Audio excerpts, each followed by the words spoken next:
I'm Bob Grant here at Relationship Headquarters, and today a very special guest, Miss Teal Elisabeth from Relax into Love. First, Teal, hello, nice to meet you. Hi, Bob. Good to see you. So this is our first time meeting, but I want to tell you all a little bit about her if you don't already know her, because she's all over Instagram. She is a energetic healer and relationship coach, trained in the principles of feminine energy, NLP, and deep subconscious reprogramming. She's been studying personal development and soul growth for over 20 years, and before branching out to create her own company, Relax into Love. And I didn't know you worked at Uber. That was something neat that I discovered. Through her teaching, she helps ambitious women relax into love with themselves and manifest, their most desired relationship with joy and ease. She's been happily married to her husband of 11 years. Congratulations. And after traveling the world for 2 years, they are now settled in Washington with their beautiful little boy and is pregnant with a baby girl on the way. Congratulations again. Tired of Thank saying that. I got a lot of fun things in my life. You can You keep do. congratulating me all You day. do. Well, I think one of the things I like when I was looking over your Instagram and some of the messages was just your really zest for life. And I think it's always nice to have someone that's actually living it and not just teaching it.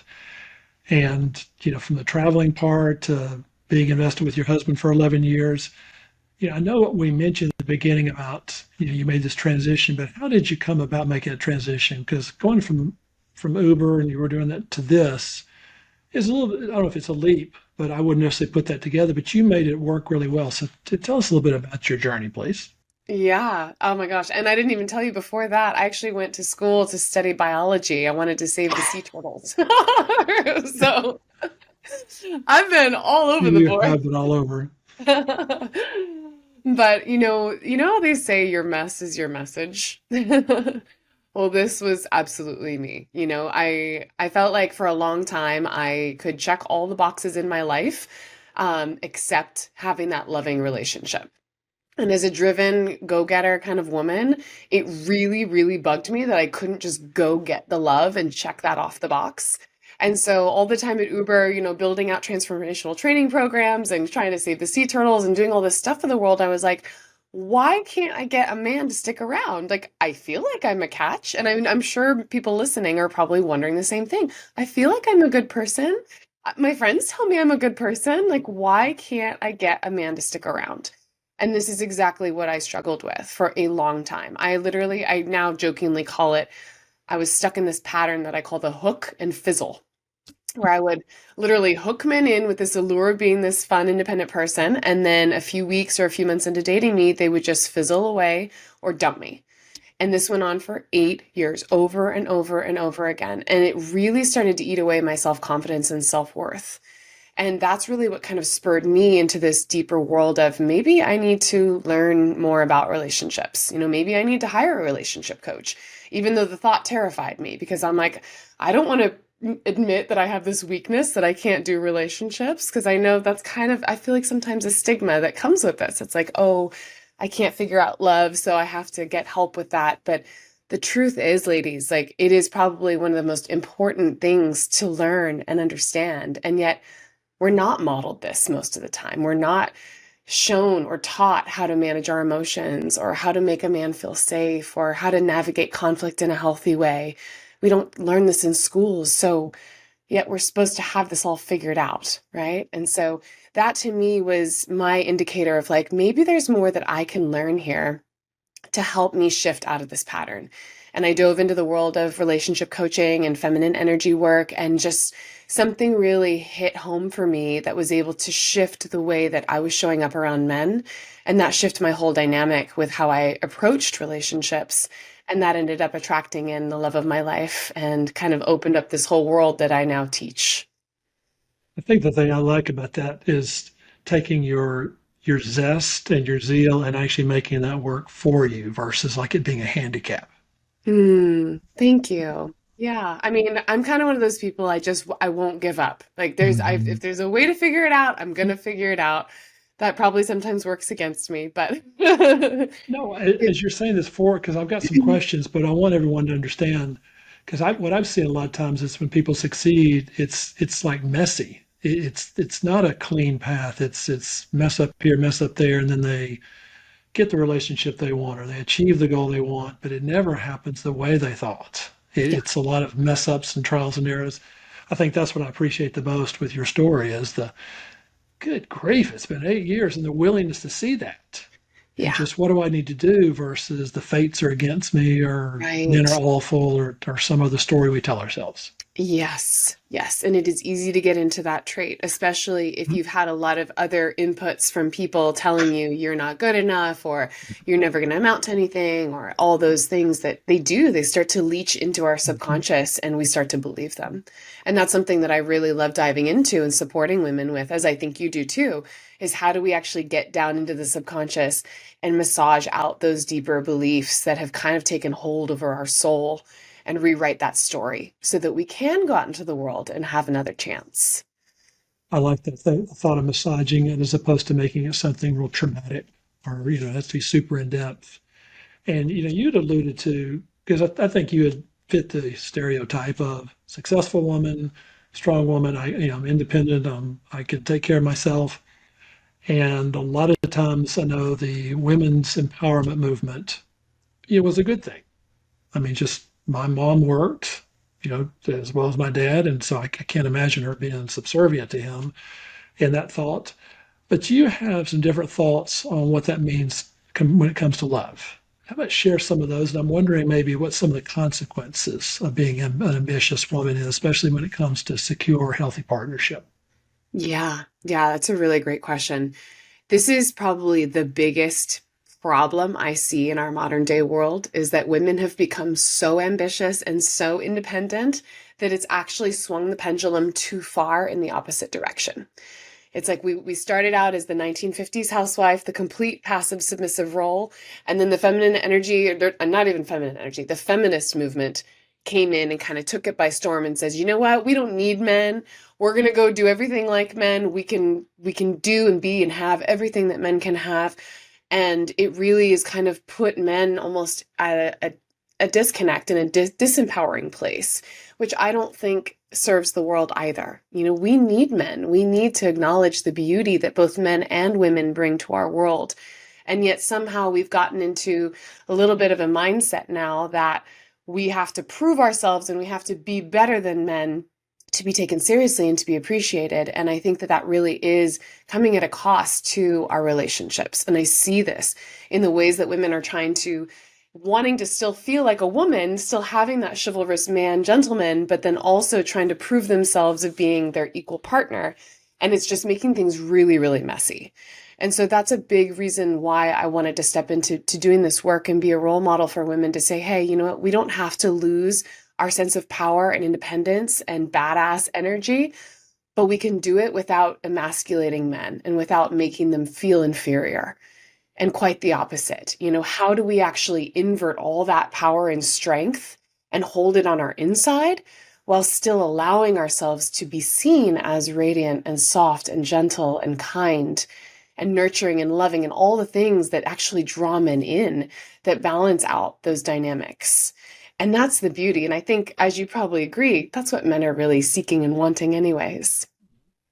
Yeah, I like how you describe it. It's not either or, but it's more of both and how those kind of blend together. And especially I like the idea of taking it in, almost containing it, like energy, and just holding it there. Yeah. Yeah. And I think one of the biggest things I learned from my own journey of this was that relationships is so much in the unspoken. It's so much in the energy that we hold as women.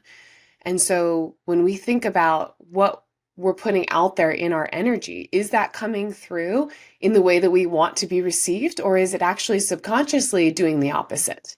Because I see this happen a lot with women where they're like, well, I want to be taken seriously and I want to make sure that they respect me and I don't want them to think they can just kind of do whatever.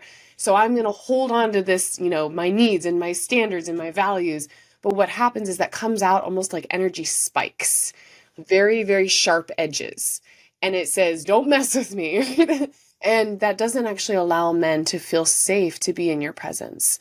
Whereas when we can internalize that energy and know our value, know our boundaries, know what we want, what feels good to us, what doesn't feel good to us, but feel confident in holding that on the internal, then it actually allows us to relax into love, as I talk about, as my beautiful company's named, relax into this energy of being sweet and kind and loving, but they still feel that strength on the inside. And that has a much better opportunity for men to feel like they can still respect you for the woman you are, but feel comfortable to be around you and want to still sweep you off your feet.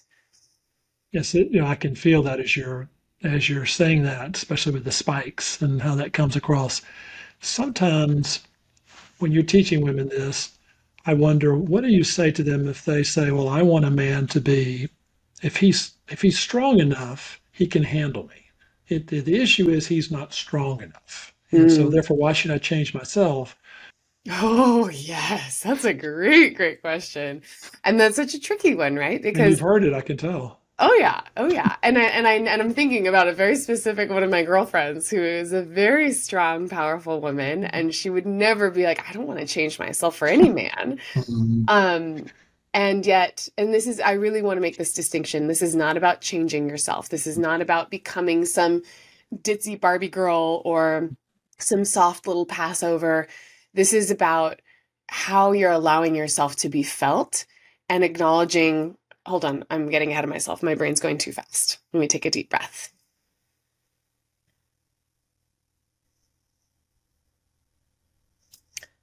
This is about being your most authentic version of yourself and letting a man see that. Because even if you are a sassy, powerful, strong woman, a lot of times when we're in the presence of a man, we end up feeling like we need to still overdo it and kind of prove and put out more of that energy. But when we can feel actually relaxed and comfortable and safe in ourselves, even if that is fiery, if we do it from an authentic place, it comes through in a very different energy. Is that making sense? Does make sense. And for those watching or listening, I want to describe what you just saw because it's a microcosm of. So you just saw Teal slow down. Granted, it's an interview, but slowing down, what she's talking about, even that instance, helps you become more centered. And it doesn't come across as weak or needy. If anything, it comes across as confident. It comes across that she's more heart centered, what we talk about, than what other people thinking. That's a small example, but I just want to catch it in the act. Mm. Because, see, that's her being her. Someone else might have done it differently, but it's the opposite of I've got to speed up and get this anxious stuff out of me. I've got to talk over fast over here because I'm always thinking, see, that comes across overwhelming. So that's a small microcosm, but while I had it in that moment to capture it, since we didn't plan it, that's a perfect example of when in doubt. She's talking about going inside. That was a small version of it. And I could feel the difference. I mean, we're in an interview, just that subtle thing. And so if everyone wants an example, tell them real quick how you knew to do that. We're going to go more of the questions, but I don't want to waste that moment. I love that you acknowledged that right there because it's so easy to just, yeah, for me to not do that and just try and push through that moment. And it's also really important to recognize it and use it as a teaching moment. So what was happening for me, I've done so many interviews that I know when I'm in a place of channeling and when I'm in a place of being in really in my centered zone of genius and just letting the wisdom pour through me. And I know when I get up into my head. And this is the same thing when we're on a date, right?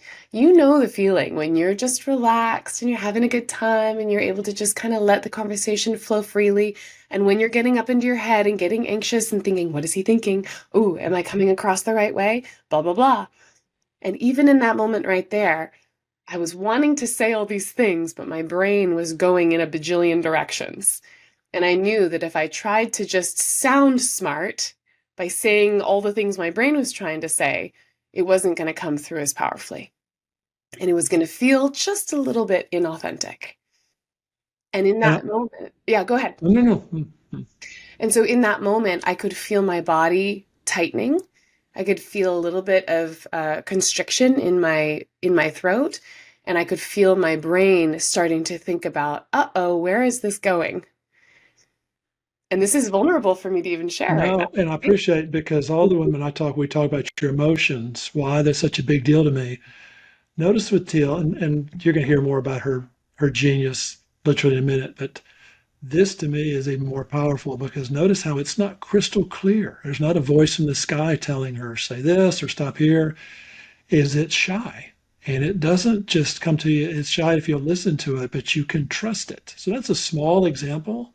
But see, notice that's even vulnerable. This is what comes across as authentic. This is what comes across as so appealing. This is her. I mean, you may do it differently. That's her personality. But I want you to see what that looked like because when there's a moment like this, we could take a picture of it.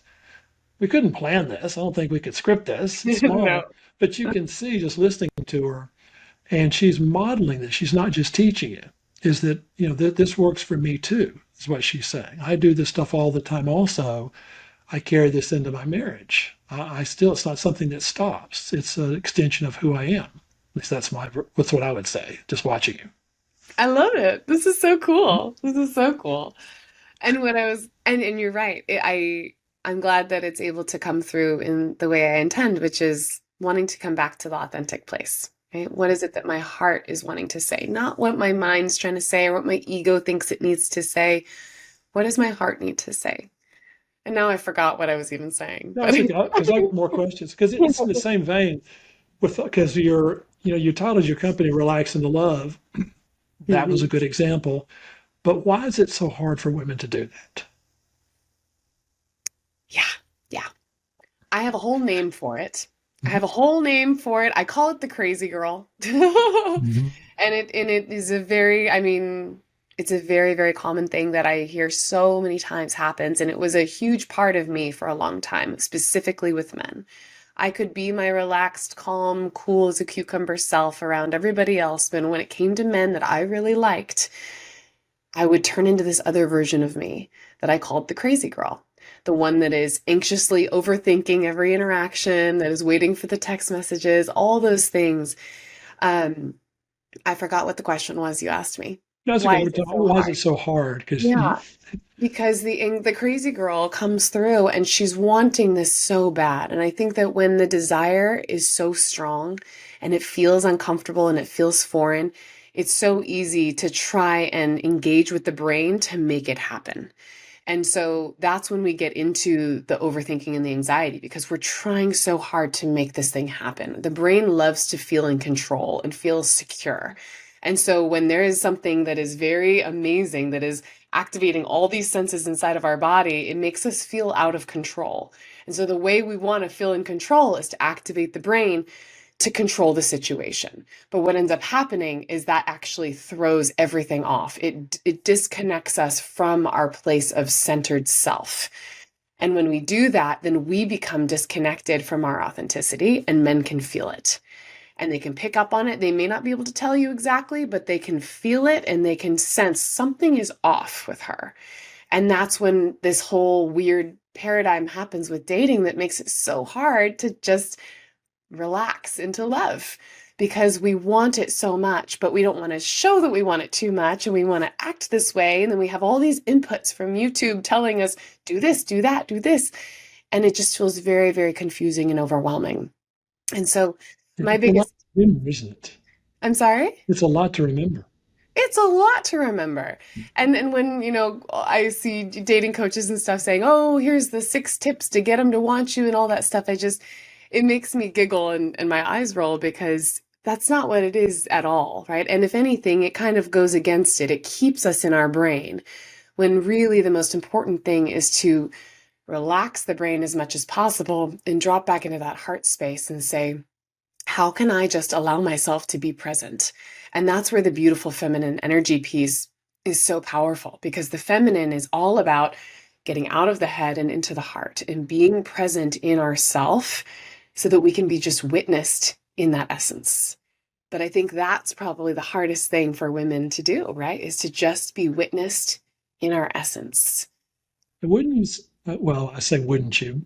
I'm going to assume, but I find that thinking is a lot safer than feeling.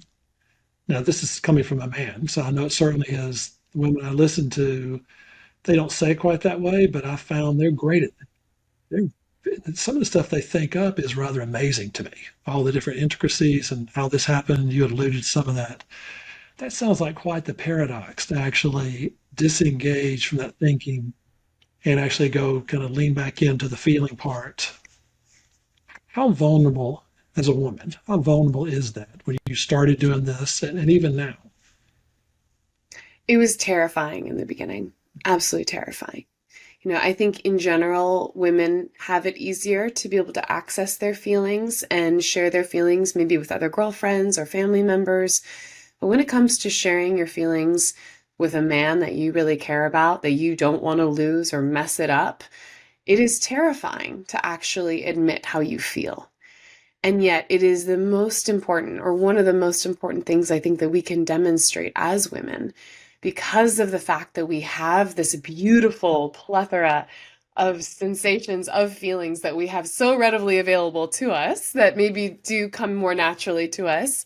It is almost our role in the relationship dynamic to navigate and lead the way in the emotional department and demonstrate that it is safe to have feelings and that it's safe to go into those feelings and that it's safe for your partner or that man to also go into their feelings. And this to me is what shows men that it's safe to relax into love with you. But if we don't feel comfortable going into our feelings on our own, then we're not demonstrating that it's safe to do it for men. And so then what ends up happening is we end up both just staying in this place of the mind. And he sees you, he acknowledges you, he sees you as a woman, but in his mind, he's saying you're acting like a man, right? And I'm generalizing. Obviously, there are amazing men that can go deeply into their hearts, but in general, I notice that yes, men tend to live more in the mind space, women tend to live more in the heart space. But if women can't drop into the heart space, they're coming into their relationship from the mind space and it gets stuck at the mental level. And this is for me, this was the aha moment that changed everything in my relationships, that got me out of the hook and fizzle relationships. Because up until that point, the 8 years of the hook and fizzle was me trying to come into relationships as this fun, flirty girl, but I wasn't actually allowing myself to drop into the heart. And so men would be interested, but then they would feel like there was something that was missing. And it was that deeper heart connection. And once I was able to start getting comfortable going into my heart space, then I was able to demonstrate that it was safe for men to do that. And that's when intimacy started to form. And that's when I could build those long lasting relationships. Yeah, I love how you use the word intimacy there, because as you're describing this, the other part you mentioned was to step toward that intimacy was also scary. So that to do what's healthy, if I heard you right, may be scary at times, or because it feels uncomfortable, because it feels new, and maybe to feel things that are vulnerable. Or, but as a man listening, I'm like, oh, that's great, that's awesome. But it's nice to hear from a woman of, well, I'm glad that's awesome, but it was also scary. It was also unnerving, and that would be normal for someone as opposed to feeling confident all the time or feeling secure and never having a doubt. Yeah. Yeah. I think, if we're not, again, if we're not modeled this from when we're young, that it's safe to go into our feelings, then it's going to be scary for everybody. This is something as I navigate motherhood and begin to move through toddler emotions, it's really on the forefront of my mind of how do I make my sweet little boy feel safe to hold his feelings, acknowledge his feelings, and talk through his feelings so that this doesn't become something that's a challenge for him as he grows up.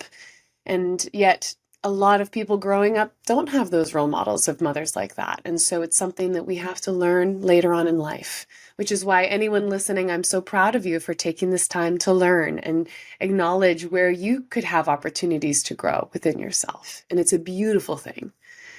It really is, especially as a man, if I'm the recipient of it. So if a woman is, let's say she's caught up in anxiety and overfunctioning, I'm sure all of us have to some degree.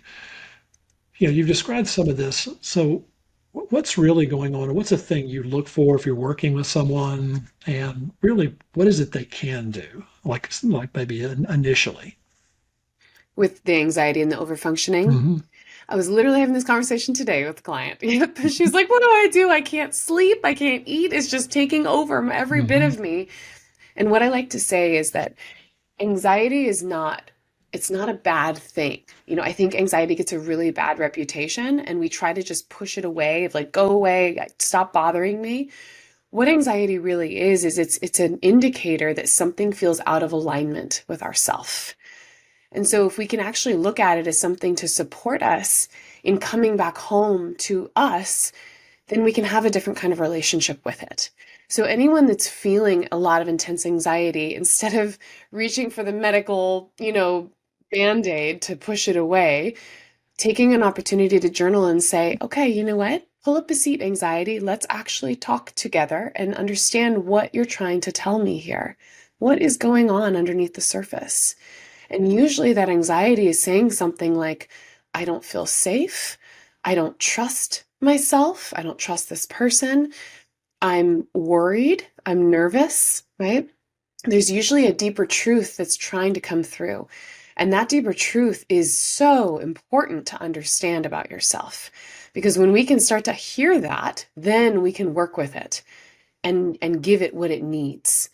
And when we give it what it needs, then it goes away. I love how you're talking about treating that part of you as part of you and as a friend, as opposed to something bad to repel, something to nurture and take care of. I mean, like an injured knee or an injured elbow, we wouldn't chop it off because it was in pain, but we'd do whatever it took to take care of it. I love that analogy. That's Hmm. right. Yeah, So then, if I'm hearing you right, all your emotions work for you. Different absolutely. ones, different ways, but there's a need or something behind it, perhaps. Sometimes maybe they just want to be heard, but as opposed to chopping off part of you. Yes, yes. Hmm. And this is when we can really be able to relax into love with ourself on a deeper level. When Hmm. we can actually be able to take all these parts of ourself that have been feeling disconnected and start to connect back to ourself with all the pieces that we need. And that's when our energy shifts. That's when we can lean back and actually relax and just go, okay, I feel at peace within me. And when you feel at peace within you, then your energy comes through very differently. And then your interactions come through very differently. And then you're not letting those insecurities and fears feed your conscious mind with all the things that it thinks it needs to do to overfunction to make things work because you're not stressing so much. You're trusting, you're surrendering back to the universe and allowing everything to flow as it's meant to. I hear the kindness with which you're talking to yourself and your emotions, um, almost like you talk to one of your children. And I don't know if you noticed this. One of the things we'll do on one of our programs, we do a journal. I'll go in there and check it online. I am amazed at how harsh women are with themselves. I mean, I get it now, but brutal stuff they say about themselves, they would never say to friends. And this, to me, listening to you sounds like the not just the opposite of that, but if I can think of like healing ointment, I mean, it's the words that they would say to other folks, they would give to others, but not themselves. Has that been your experience or something like it? Absolutely. Absolutely. And I think, and that's exactly, I love that you mentioned it like talking to a friend because when I coach women through it and give them tools, a lot of times I will have them go to their journal and just write out all those nasty voices onto a piece of paper. And you can try this, anyone listening, and then take another color pen and write back to those voices as if you were talking to a Oh, I friend. like that with the different color pens. That's very Yeah. good. That is Just good. to kind of see the No, no, differences. it's yeah, it makes it simple to eat. Yeah, yeah. And that way, I think it is. It's amazing when we shift into, oh, I'm giving a friend support, we turn Mhm, into a different version of mhm, ourselves. But when we're talking to ourselves, we turn into, mhm. yeah, channeling the nasty voice. Yes. Yeah. Well, we have set this up because all you've laid a foundation. So, as a woman does this, I am now wondering how can a woman make a man feel truly safe to open his heart up and want to commit? You've got it so teed up for us. Well, first thing that we've already kind of talked through so much, so beautifully is number one, how is your energy coming through, right? Do you feel safe in yourself? Do you feel comfortable being in your own energy and being witnessed in your heart space and not being in your mind, not needing to prove, not needing to show, not needing to be anything in the masculine world, but just being witnessed and seen as you in your feminine. Number two, can you feel comfortable to be able to go into your own heart space and communicate and feel your feelings by not dumping them onto somebody and not holding them down until they explode, but truly processing them in a healthy way so that you can then communicate those and demonstrate that it's safe to go there. And then three, can you actually hold the physical space to let a man in, right? Making sure that there's no walls or guards around your heart that is keeping them pushed away physically or emotionally, and actually allow them in into your house, into your heart.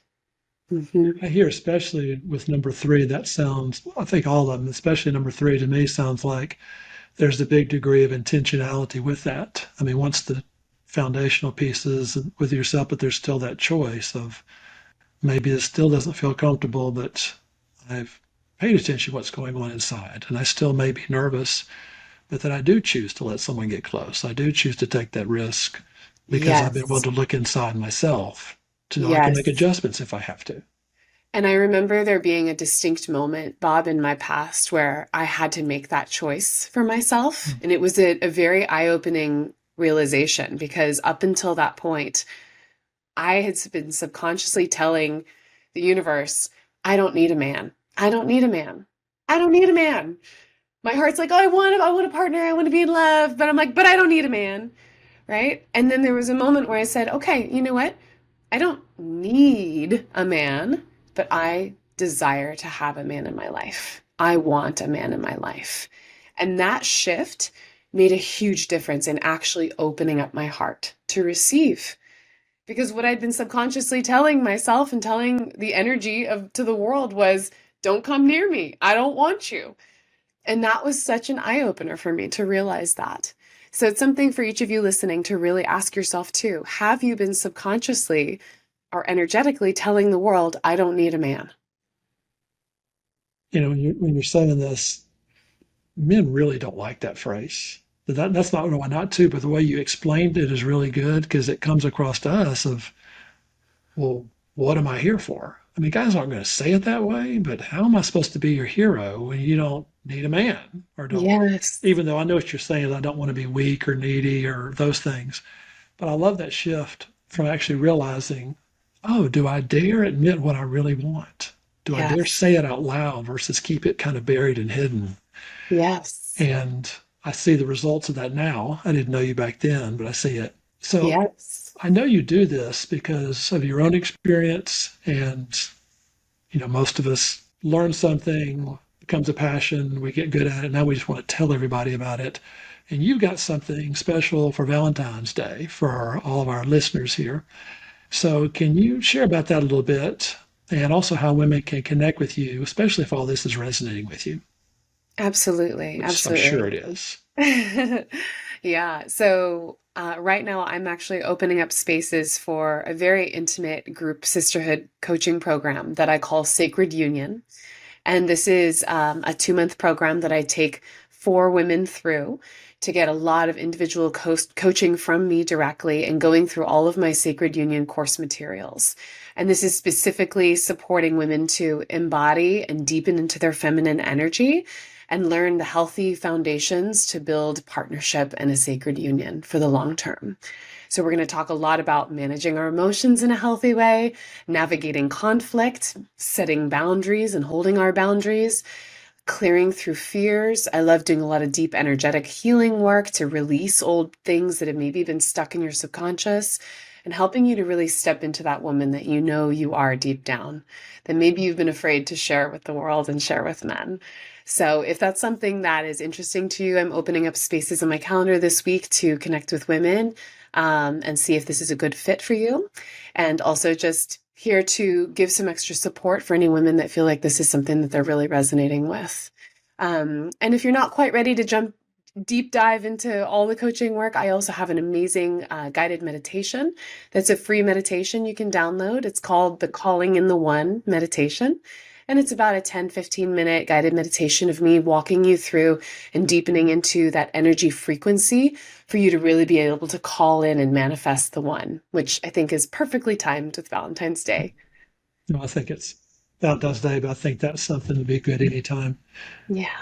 Well, as you've heard Tila and you've heard what she's offering, notice also that a big part is, I think, is being able to see her for who she is and the demonstration, for lack of a better word, because the authenticity is, I think, what resonates with men so much, but also with yourself. And I'm sure you've had moments like this where it felt this way. And what she's talking about, I believe, is this is how I live the way most of the time. This is how I live my life in general. This is my new normal. So if that's something that speaks to you, we'll have links and a way to join this below. Be sure and check that out. Well, Teal, it's been wonderful to get to know you and to meet you this way.